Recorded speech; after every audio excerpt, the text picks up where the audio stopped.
Salut à tous, bienvenue dans C'est vous le doc, le podcast critique des documentaires que l'on regarde sur les plateformes de streaming, à la télévision et au cinéma, des œuvres récentes ou plus anciennes comme aujourd'hui, car nous parlerons chaque mois d'un film documentaire, vintage, old school, comme vous voulez. C'est le cas cette semaine. Je suis Fred et avec moi Dorian, salut. Salut. Benjo, salut. Salut. En effet, on a souhaité revenir sur un doc qui a fait l'événement il y a quelques années, à savoir The Pirate Bay Away from Keyboard, nom de code TPB AFK, disponible très facilement en VOST sur YouTube. Donc un film suédois réalisé par Simon Close, sorti en 2013 et qui raconte l'arrestation et le procès des créateurs de The Pirate Bay.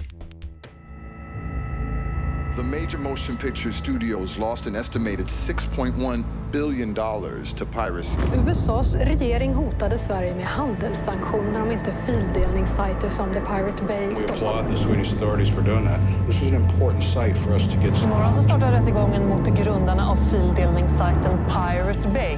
Vad ska de göra åt saken? De har misslyckats med att ta ner sajten en gång. Kan gärna komma att misslyckas fler gånger. Det handlar egentligen inte om juridik imorgon, det handlar om politik i första hand. Jag kan med glädje idag meddela att The Pirate Bay är uppe igen. In your face, Conway.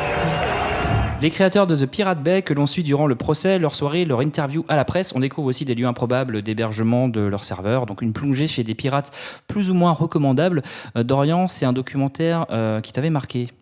Oui, ça m'avait marqué parce que c'est un site finalement qui est mondialement connu et qui a été, comme il l'explique justement dans le documentaire, qui a été un peu la plaque tournante du téléchargement torrent à la grande époque, qui arrive après Napster. Donc Napster, il y avait une grosse volée de procès et ça avait vraiment fait beaucoup de bruit. Et puis Pirate Bay, finalement, s'est repris une volée de procès derrière.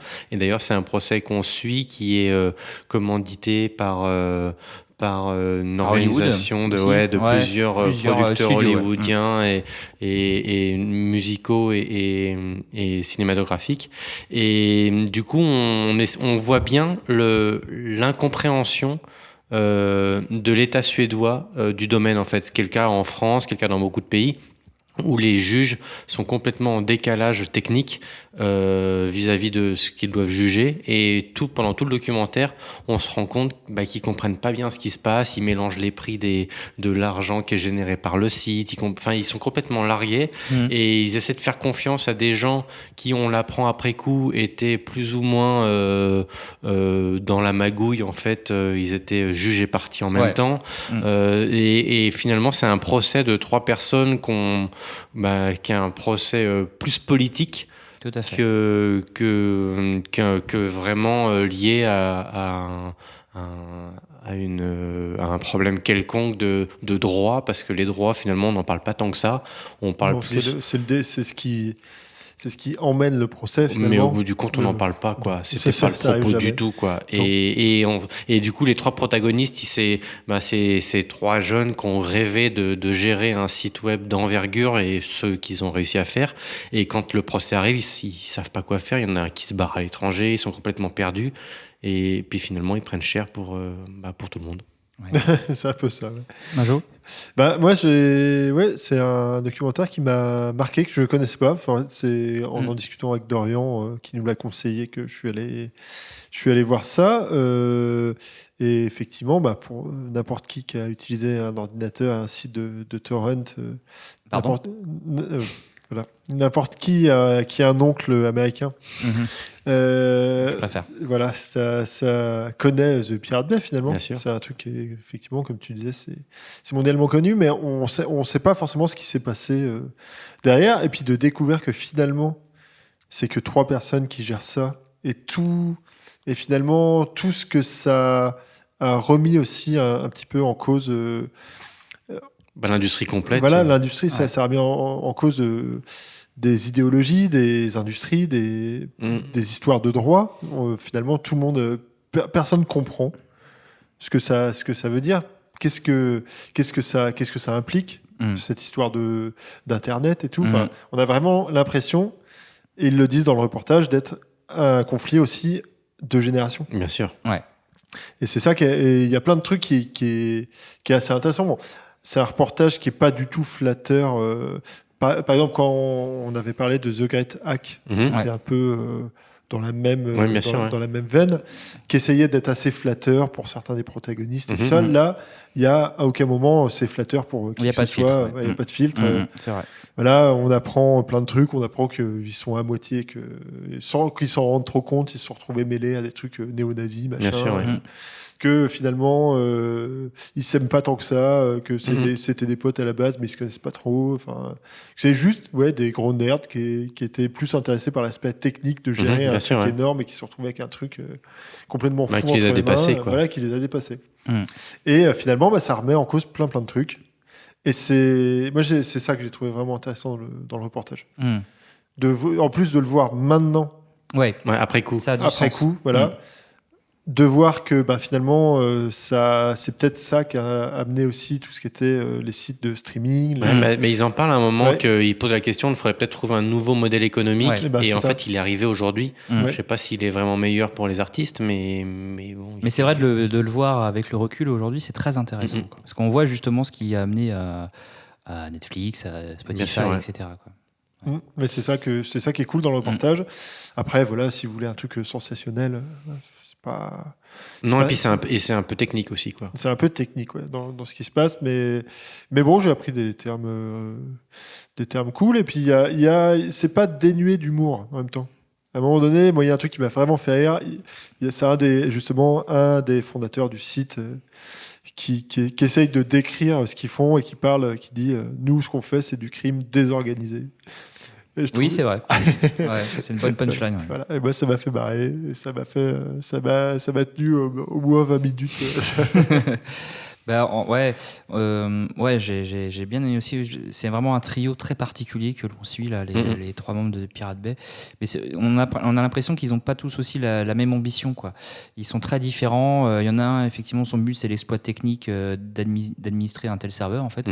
L'autre, il est quand même carrément plus sur l'idéologie de changement de société, de valeur de liberté, le leader là. Il est un peu mec avec Wikileaks, ce genre de choses. Voilà. Il estime que son projet, c'est un projet pour stimuler la créativité. Donc, il a un enjeu quand même assez large en tête.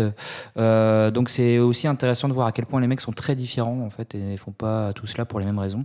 Et on découvre cela au fur et à mesure que le film avance. Donc, comme tu disais, c'est vraiment la confrontation entre une nouvelle économie et puis qui se fait attaquer par des mastodontes, quoi. Parce que quand même, t'as une avocate là, elle représente les studios américains. Mais comme disait Banjo, qui représente aussi l'ancien monde, quoi. Oui, c'est ça. Il y a une forme d'ancien monde qui est là depuis un siècle contre une bande de potes, quoi. C'est ça qui est bizarre. Un tout petit groupe pas organisé, désorganisé, comme tu disais, qui avance via des formes de discussion. Donc c'est voilà en fait l'organisation. Et souvent dans le documentaire, ils disent en fait The Pirate Bay c'est ces trois pauvres machines et puis nous et puis quelques personnes, quoi. Donc ils sont complètement dépassés par ça. Il y a effectivement un juge qui est membre d'un groupe de défense du droit d'auteur et donc, du coup on découvre aussi les bonnes vieilles techniques de l'ancien monde par rapport à placer les personnes qu'il faut. J'ai bien aimé aussi le lien du parti au parti pirate. La fin est épique. C'est très intéressant le fait qu'ils hébergent The Pirate Bay ou Wikileaks et on voit justement, comme tu disais, l'aspect politique qui rentre dans le jeu. Et que tout est une question de politique dans ce procès. Il y a un aspect particulièrement gênant qui n'est pas à voir. Donc tout ce qui est mise en scène, tout ça, je trouve que ça se regarde très très bien. Il y a pas de problème. Mais dans le contenu, dans le côté un peu gênant, c'est vrai qu'il y a un des créateurs qui est Sundy, je crois, qui est un vrai connard de raciste. Bien sûr. Et puis moi je me suis dit. Mais ils ont eu raison de pas le taire. Non, mais c'est ça. Il y a le côté du documentaire en lui-même qui est, c'est très bien de pas en gros c'est pas les gens, c'est d'avoir pas les une caméra méchants, et puis il a bu 2 bières de trop et puis il est en train de vraiment de dire ce qu'il pense au fond de lui et on l'entend. Et moi je me suis dit purée c'est bien The Pirate Bay, c'est peut être cool, la culture ouverte à tous, mais on peut se dire, moi je me suis dit c'est dommage que ces valeurs sympa, pourquoi pas, puisse être porté par un connard pareil, tu vois. Moi, je me suis quand même posé cette question-là. Mais lui, dans l'occurrence, dans le trio, il est technique. Ouais, voilà, lui, c'est la technique, effectivement, mais n'empêche qu'il participe à ça. Et il y a un petit côté gênant, quand il se dit que que la Suède, est en train de sombrer à cause de l'immigration. Bon, c'est quand même quelque peu gênant. Bien sûr. À l'écoute de tout cela. Oui, surtout que ça fait un petit peu mal. La séquence d'avant ou la séquence d'après, justement, il y a un des autres créateur qui prend le contre-pied complet, et qui est pas du tout qui a pas du tout la même. Ils sont très différents. Et lui, ce personnage-là est un peu sombre et il est dans l'exploit technique. Il est dans l'exploit d'administrer quelque chose qui a jamais été fait. Mais justement, moi, je trouve ça, c'est ce que disais. Mais c'est libre. Finalement, ça va avec le. Puis c'est intéressant qu'ils aient tout laissé dans le documentaire. Quoi. Ils ont rien caché. Il y a tout dedans. Totalement. C'est flatteur pour personne. Et c'est comme ça. Il n'y a pas de parti pris, c'est ça. C'est ça qui est intéressant. Tu découvres le truc et puis après, toi, tu fais ta tambouille. Quoi. Voilà, en gros. Et oui, il y a une phrase qui est dite, qui est c'est au marché de s'adapter, et voir ça avec le recul, parce que donc c'est 2013, c'est très intéressant, donc vous pouvez le trouver facilement sur YouTube.